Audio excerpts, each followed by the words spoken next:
Tiffany Crawford, de 32 anos, e Jason Crawford, de 37 anos, estavam casados há mais de 6 anos. Mas quando eles começaram a namorar, não foi exatamente como um conto de fadas. Jason já havia se casado uma vez e estava divorciado de sua primeira esposa há vários anos. E a motivação de seu divórcio foi porque a ex o traiu. Já Tiffany era casada na época em que ela conheceu Jason, mas isso não mudou o que ele sentia por ela. Ele a achava marcante, extrovertida e bonita. Não muito tempo depois, Tiffany terminou se divorciando. E em 2011, Jason a pediu em casamento, e Tiffany aceitou. Então eles logo se casaram e ela se tornou madrasta de seu primeiro filho, o Logan, fruto de seu primeiro casamento. Mas eles também tiveram um filho e uma filha juntos. E à medida que as crianças cresciam, eles começaram a encontrar algumas dificuldades no relacionamento entre os dois. Tiffany não estava feliz, mas nunca deixou isso transparecer para as crianças. Ela era muito ativa em suas vidas e sempre estava muito envolvida com as atividades dos filhos. Mas só que uma tragédia estava prestes a marcar a vida dessa família. No dia 2 de maio de 2017, Jason, seu marido, ligou para o serviço de emergência da polícia, alegando que Tiffany havia sido baleada. Quando o policial chegou ao local, ele se aproximou da van e segurou o braço esquerdo de Tiffany para verificar o seu pulso em busca de sinais vitais. Foi quando uma arma rosa caiu de sua mão. O policial, assustado, perguntou a Jason o que havia acontecido ali. Jason disse que aquela arma era dela e ela mantinha na porta do motorista do carro para se proteger. O policial perguntou como tudo aquilo aconteceu. Jason explicou aos policiais que ele e Tiffany estavam discutindo e que ele disse a ela que não a deixaria entrar em casa naquela noite. Então, quando ele saiu da presença dela para ir recolher algumas de suas roupas dentro de casa, ela disse a ele que o amava, e ele continuou a caminhar no sentido da porta da entrada da casa. E quando ele estava entrando, ele ouviu um tiro, e logo após um grito, e depois outro tiro. Tiffany tinha 2 ferimentos de bala na cabeça. Um tiro foi no lado esquerdo da mandíbula e o outro na têmpora esquerda. Um dos policiais presentes no local acreditava que ela havia tirado a própria vida. Os paramédicos tentaram reanimar Tiffany, mas já era tarde demais. Então eles disseram a Jason que não tinha mais o que fazer, que ela estava sem vida. Jason disse que ao saber disso sentiu vontade de vomitar. Quando a mãe de Tiffany soube da morte da filha, ela disse que se sentiu como se estivesse congelada no tempo. E desde esse dia, a vida não tem sido mais a mesma. Tiffany era uma pessoa que tinha um coração enorme e ela só queria envolver todos ao seu redor e ajudá-los a encontrar alegria. O amor que ela tinha por ajudar as pessoas foi o motivo pelo qual ela iniciou um grupo de apoio no Facebook chamado Mães Ajudando as Mães. Ela teve uma visão de que havia outras mães que precisavam de alguém com quem conversar. E esse grupo cresceu de uma maneira incrível e se espalhou por todo o país. No momento de sua morte, o grupo tinha cerca de 9.000 membros. Na noite do tiroteio, o filho de 5 anos de Jason e Tiffany e a filha de 4 anos estavam dormindo dentro de casa. Jason disse que seu filho Logan, de seu primeiro casamento, que na época estava com 14 anos, também estava na casa no momento em que tudo aconteceu.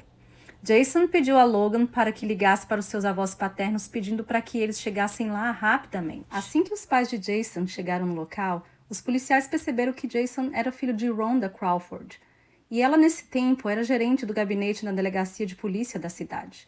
O investigador-chefe do caso visitou a cena do crime naquela noite, e assim que chegou, ele já foi falando com o legista.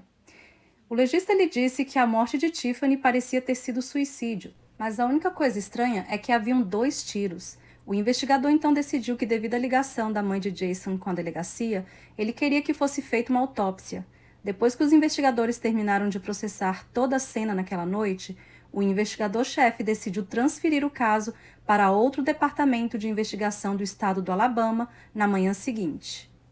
Na verdade, ele decidiu entregar o caso para outro departamento de polícia, pois sentiu que poderia haver um potencial conflito de interesses por causa da ligação da mãe de Jason com a sua delegacia.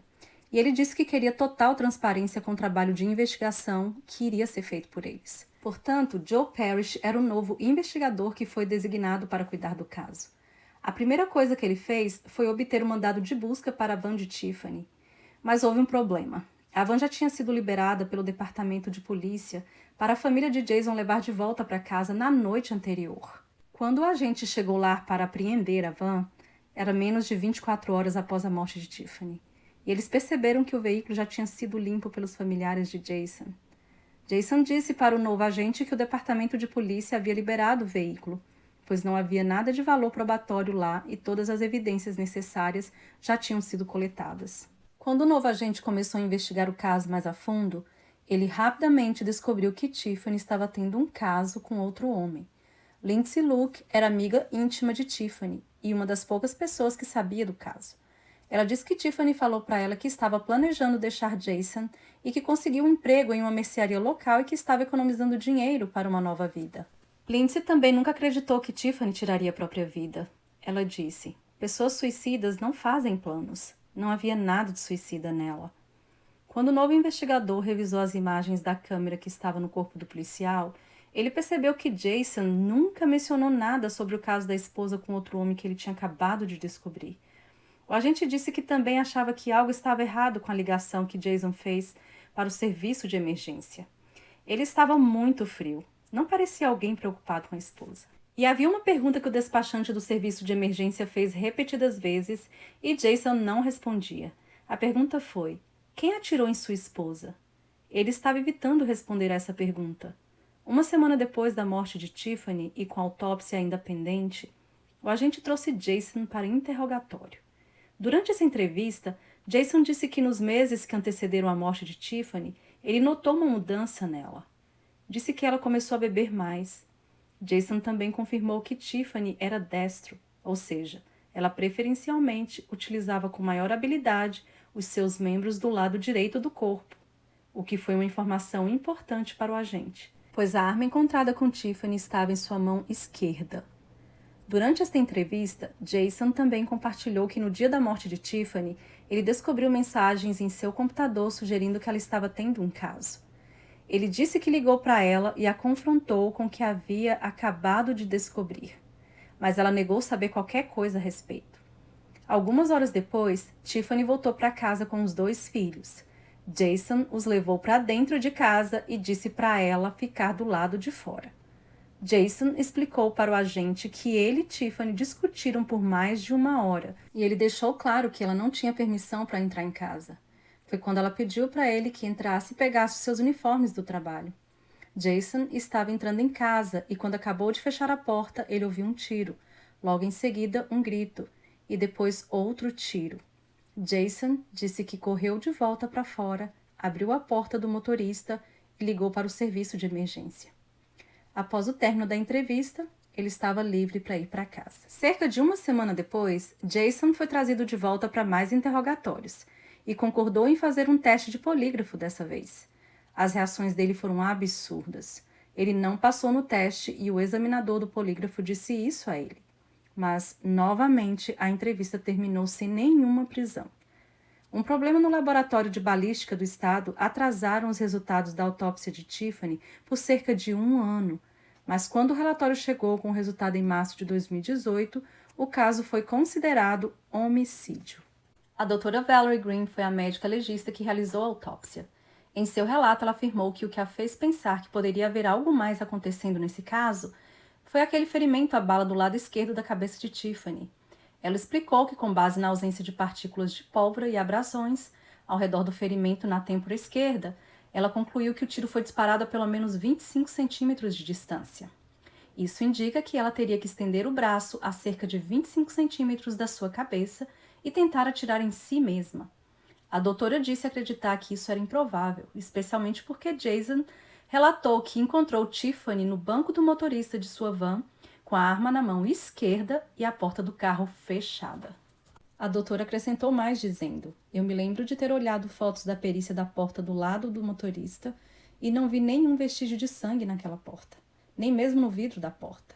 Isso me levou a acreditar que a porta não estava fechada quando Tiffany foi baleada, e acho que essa porta estava aberta porque ele estava ali em pé, de frente a ela. Com uma decisão de homicídio dos legistas, os investigadores levaram o caso para o promotor público, assistente do condado de Cullman. Os promotores levaram o caso para o grande júri. O grande júri votou com uma acusação de homicídio contra Jason Crawford. Em 21 de maio de 2018, pouco mais de 1 ano após a morte de Tiffany, Jason se entregou na delegacia acompanhado de seus 2 advogados. mas ele ficou sob custódia apenas por 30 minutos antes de ser libertado sob fiança. Seus advogados afirmaram não acreditar que Jason fosse culpado, alegando que eles não viram sangue em suas roupas e nem em lugar algum no corpo dele. E nem mesmo os investigadores encontraram algo que indicasse que ele havia disparado uma arma de fogo recentemente. Mas Jason nunca foi testado para resíduos de bala na noite do tiroteio, e sua casa nunca foi revistada em busca de roupas ensanguentadas. Seus advogados também acreditam que Jason estava dentro de casa quando os tiros foram disparados, especialmente porque o seu filho mais velho, o Logan, disse aos investigadores que ouviu seu pai voltar para dentro de casa antes do primeiro tiro. Mas o promotor Jeff Roberts e sua assistente Deborah Ball estavam confiantes em seu caso contra Jason. Eles disseram que não conseguiram descobrir quem mais poderia ter feito isso. Ele é o único que tinha uma motivação. No entanto, Roberts reconheceu que seria difícil superar o fato de que havia pelo menos um policial no local que pensava que o tiroteio era consistente com um suicídio. E também não havia nenhuma evidência física direta que ligasse Jason à morte de Tiffany. Em novembro de 2022, mais de 5 anos após a morte de Tiffany, Jason Crawford foi a julgamento por seu assassinato. A promotoria reproduziu a ligação para o serviço de emergência para que o júri pudesse escutar e mostrou-lhes também algumas imagens da câmera que estava no corpo do policial. O promotor argumentou que ele acreditava ser a suposta motivação de Jason para cometer o crime. E o seu motivo seria raiva porque sua esposa teria um caso com outro homem. Uma das amigas de Tiffany testemunhou que depois que Jason descobriu a traição, ele ligou para ela e disse que ele não poderia passar por isso novamente, referindo-se à mesma experiência de traição que teve com a sua primeira esposa. Mas Jason afirmou que não disse isso. A promotoria também ouviu o analista de DNA, que examinou as amostras retiradas da arma de Tiffany. Ela disse que tinha certeza de que tanto o punho quanto o gatilho continham DNA masculino.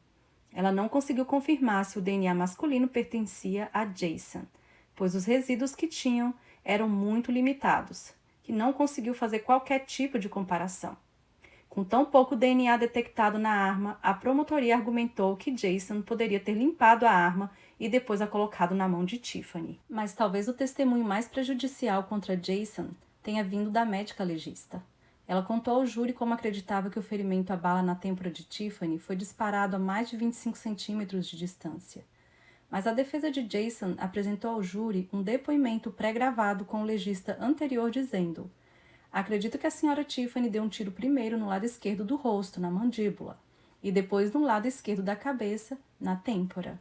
Ele testemunhou que não havia como saber a que distância a arma estava quando o tiro na têmpora foi disparado, porque o cabelo dela estava atrapalhando. A defesa também argumentou que Tiffany estava lutando emocionalmente e começou a consultar um conselheiro apenas um dia antes de sua morte. Os amigos de Tiffany também testemunharam que ela bebia excessivamente e que ela estava chateada porque o homem com quem ela teve um caso havia terminado recentemente com ela. O diário de Tiffany também foi incluído como prova e parte deles foram listados em voz alta para o júri. Um dos trechos dizia assim: estou lutando para descobrir o que fazer comigo mesma. E a data que ela havia escrito essa carta foi exatamente no dia 2 de maio de 2017, o dia em que ela morreu. No último dia do julgamento, Jason se dispôs a falar em frente ao júri. Ele disse que amava Tiffany e negou tê-la matado. Ele também testemunhou que chamou Tiffany de vários nomes ofensivos na noite em que ela morreu. Ele afirmou que estava basicamente falando com ela como se ela não fosse um ser humano.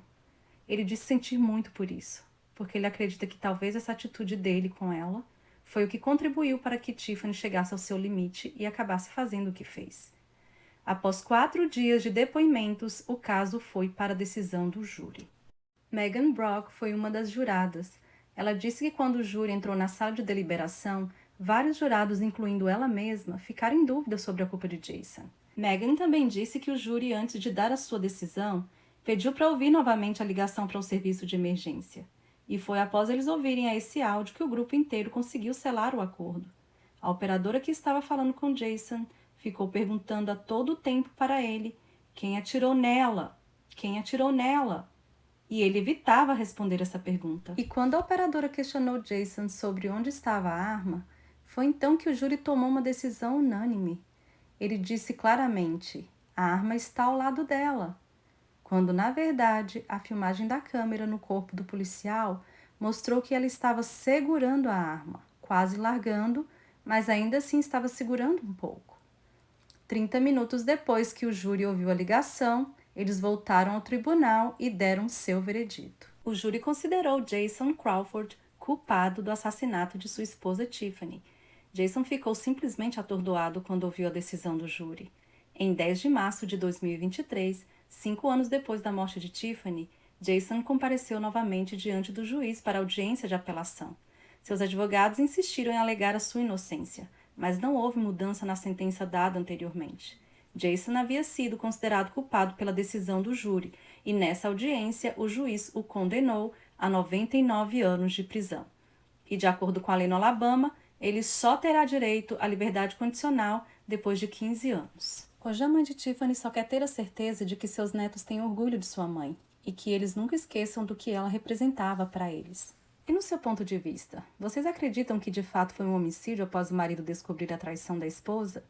Ou que ela já estava sem rumo e emocionalmente fragilizada e simplesmente quis colocar um fim na vida e na dor que estava sentindo? Por gentileza, se desejarem, deixem a sua opinião nos comentários, pois será um prazer imenso interagir com vocês lá.